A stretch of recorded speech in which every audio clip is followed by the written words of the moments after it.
وatahay daawadayaal imikana taliyaha ugu sareeya ciidamada Mareykanka ee gobolka Geeska Afrika gabadha lagu magacaabo Major General Chami Shawli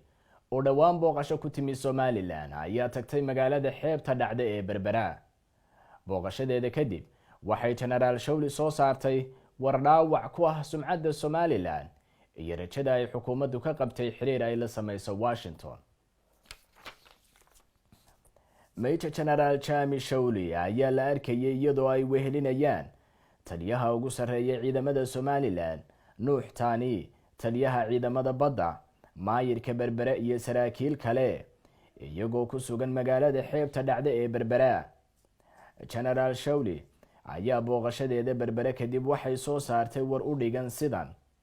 waxaan dhawaan booqasho culus ku tagay gobolka Somaliland ee Soomaaliya, halkaas oo aniga iyo kooxdaydu aanu qiimeyn ku sameynay baaxadda dekada Berbera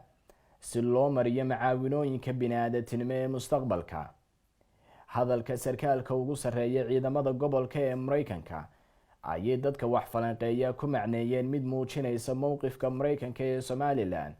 iyo jihada siyaasadoodu ay imika u socoto. dowladaha kale ee waaweyn sida Ingiriiska iyo wadamada kale ee Yurub ma xusaan magaca Soomaaliya marka ay ka hadlayaan Somaliland iyagoo aan weli aqoonsanayn Somaliland, balse wararka isa soo taraya ee Washington kuna aadan in Somaliland ay tahay gobol Soomaaliya kamid ah ayaa dhaawac ku ah xiriir dhexmara Washington iyo Hargeysa sida ay khubaradu qabto.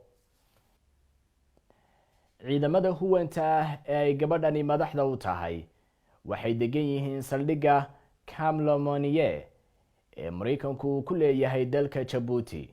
waxaana la aasaasay sanadkii 2003 si ay qayb uga noqdaan fulinta danaha Mareykanka ee gobolka